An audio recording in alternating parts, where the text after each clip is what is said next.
How to positively discipline your child. I say positively as opposed to negatively. When people come into my therapy room and sit in the chair, they often tell me about how they felt their parent was very negative and hypocritical towards them as a child, and that damages their ego. So I'd like you to think about what discipline is. Discipline is reinforcement of guidelines and rules. In other words, you, the parent, need to set down the guidelines right at the very beginning so the child knows which is the edges of the behaviours that are permissible.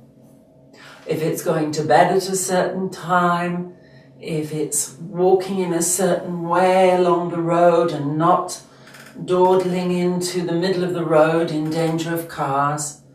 You must tell your child in advance, otherwise they won't know whether they're doing something right or wrong.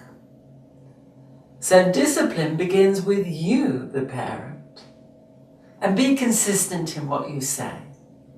Be absolutely consistent in what you say, so they really understand in what way they have to or need to behave.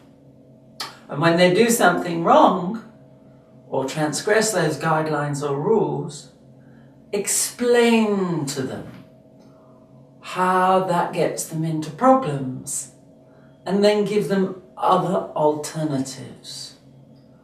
Light on the punishment, big on the advice. Does that make sense? Light on the punishment, big on the advice. Think of it this way. Reward good behaviour.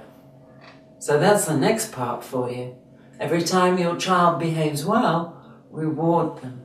So they can distinguish between when they're getting it right and get a good feeling, and when they're straying from the good guidelines. Take care for now. See you later.